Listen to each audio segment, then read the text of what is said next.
Alrighty, I just love that song. Again, that's the one and only Bobby Bland.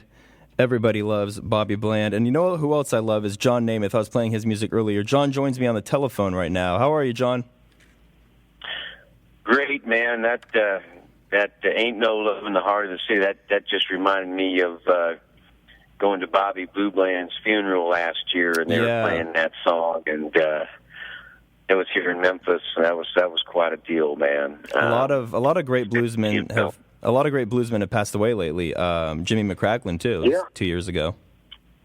I love Jimmy McCracklin, man. That's such fun. Well, you got to go sometime, and hey, you know what? Those guys had a pretty good go. So, McCracklin was in his early 90s, I think, which is not too bad. For a blues guy, that's pretty good. That's pretty good. Well, John joins me right now. John Nemeth is going to be at Yoshi's on this Friday, the 14th. There are two shows, two ways you can get tickets, yoshis.com, 8 and 10 p.m. shows.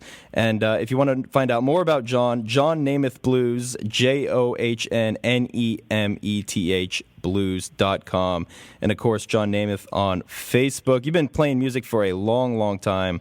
And I found out you were born in Idaho, but you moved to Oakland shortly after, yes? Yeah, I was born in Idaho, and I got my start in music there. And then this great guitar player that's actually from the Bay Area, Junior Watson. Yep. He was passing through town, and I happened to open a show for him, and he just loved me, so he took me out on tour and showed me the world, and we cut a record called Come and Get It, and then I wound up moving down to the Bay Area because my girlfriend at the time said she was going to move down there, and I had to split down there and get down there myself, and so that was in 2000, I think 3 or 4, that I got down to San Francisco. Nice, and of course, your new album that's coming out in 2 weeks, as far as iTunes says, is Memphis Grease, and you can pick it up on iTunes, or I'm sure your website as well. And I understand that the title comes from the sound Oakland Grease, which Jimmy McCracklin was famous for, and a lot of other great musicians.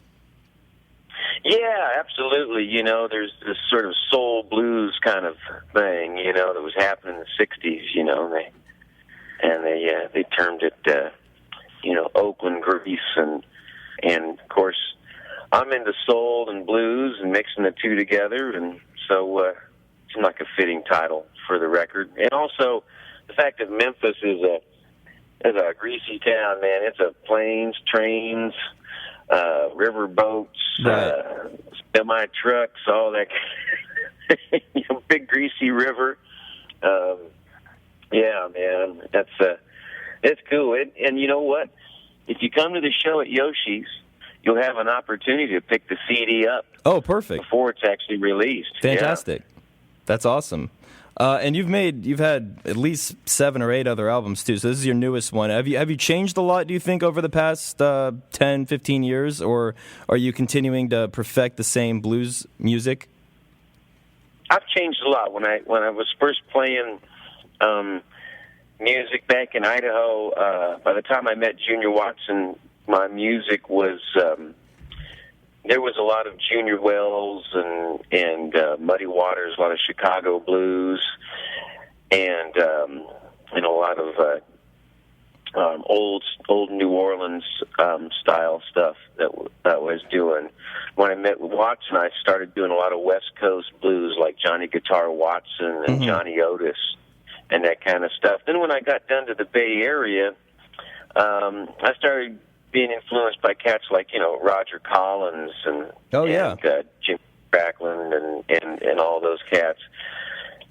And so then my music started moving a little back towards Junior Wells and the East Bay Grease sound. Right. And so then I started incorporating a lot more soul and soul blues into my music. And then I got out here to Memphis, and I'm basically continuing the same sound. The sound that I had on Love Me Tonight and Name the Day and my live records is just a continuation of the goulash that I've put together. And I like that. And it's funny. I just got a text message from a friend over in Hungary who was at the cultural award ceremony, and they had my name as a table. They had a whole table full of a bunch of generals, I guess, in the military, and it had my name. It was the John Nemeth table. Wow, that's pretty cool. Yeah, all right, man. How did your voice come about? Because you have a great, hearty blues voice, but there's no way you were born with that voice, and that's something I think maybe only you get after puberty and a few cigarettes. Oh yeah, the funny thing is I had that in high school. Really?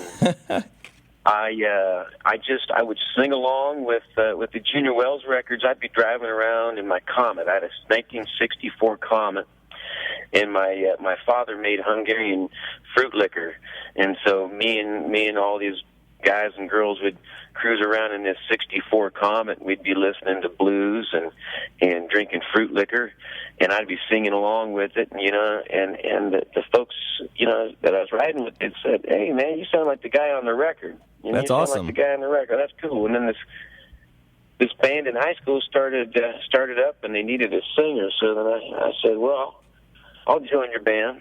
And then the rest is history. That's awesome. Again, I'm speaking with John Nemeth, who's going to be at Yoshi's this Friday, March 14th. Get yourself a pair of tickets at yoshis.com, 8 and 10 p.m. shows. I'll have one pair to give away to a lucky fan at the end of this interview, by the way. And by the way, right before you called in, I was playing some KPOO, who I understand you've played with, too. You've played with, or you've opened for Robert Cray, Earl Thomas. I mean, you've collaborated with a lot of people. Who are your favorite musicians to collaborate with? Junior Watson was absolutely one of my favorite. We had a great chemistry together. Elvin Bishop was always cool. We put our heads together and came up with some great music. And this band, the Bo Keys, this Memphis group, the Bo Keys. Right, you'll be playing with them. They'll be at Yoshi's. Yeah, they're a slamming bunch. Yeah, what's it take when you meet up with somebody and you start working with them? What's the relationship like where you say to yourself, "Oh, I could keep making music with these guys for a while," or do you occasionally run into somebody where you say, "Maybe next time," and try to make a quick exit? I don't have time for next time, so I make sure that every time. Every time, it's because we're pretty, in this business you're so busy, that you don't have too many opportunities to just get together and try something that's probably going to fail. Right, that's true. So what do you like about Memphis that you didn't find in Oakland or the East Bay? Well, what I like about it is I can jump in my car, pay $3 or less for gas, be anywhere I need to be in 5 minutes. Right. The food is just as good, and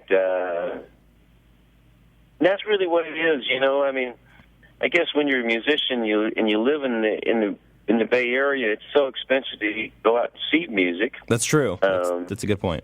That and the parking is can be sometimes a pain, Oh,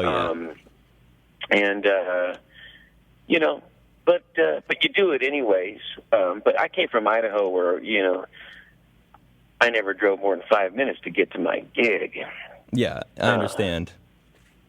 And you can buy a house. You can buy a smoking 2,500 square foot house with all the amenities for $150,000 or less. There you go. Yeah. Well, at least you'll be back. You'll be back in the Bay Area this weekend. We all look forward to it. Oh, real quickly, I wanted to ask you too. What's your all-time favorite blues record to listen to that everybody should own? Junior Wells' Hoodoo Man Blues. Well said. All right, John, thank you so much for joining us. Everybody, again, yoshis.com for some tickets. And I'm going to go out here with one of your older songs, Fuel for Fire. But everybody, go get the new album, Memphis Grease, too. You can pick it up at the Yoshi's Show or johnnemeth.com or iTunes. Thanks, John, so much for joining us. Derek, thank you so much. I appreciate it. And let me know if you can come to the show. I will. Thank you, John. Bye. Take care.